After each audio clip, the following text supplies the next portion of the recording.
पाहत आहोत जनकार्य न्यूज, जनतेच्या न्याय हक्कासाठी लढणारं एकमेव न्यूज चॅनल जनकार्य न्यूज। पूरग्रस्तांच्या मदतीला पुन्हा धावला श्री गुरुदत्त शुगर्स टाकळीवाडी। पूरग्रस्तांसाठी उभी केली छावणी। काही दिवसांपासून शिरोळ तालुक्यात मोठ्या प्रमाणात पाऊस पडत असल्यामुळे पूरसदृश परिस्थिती निर्माण झालेली आहे। शिरोळ तालुक्यातील सर्व पूरग्रस्त लोकांना आणि जनावरांना आधार देण्यासाठी आजपासून म्हणजे शनिवार दिनांक 27 जुलै 2024 पासून गुरुदत्त शुगर्स यांच्या वतीने कारखाना स्थळावर पूरग्रस्त लोकांसाठी पूरग्रस्त छावणी उभी केली असल्याची माहिती गुरुदत्त चेअरमन माधवराव घाडगे यांनी दिली।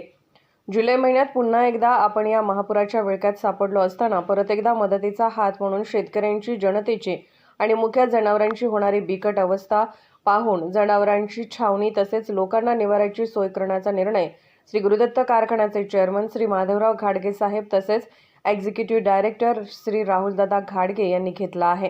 कारखान्यावर निवाऱ्याची व्यवस्था तसेच जनावरांच्या छावणीची सोय करण्यात आली आहे। शिरोळ तालुक्यात 2005, 2019 व 2021 यासाठी आलेल्या महापुरात गुरुदत्त शुगर्सने मोलाची मदत केली आहे। जनकार्य न्यूजला लाईक करा, शेअर करा आणि सबस्क्राईब करा।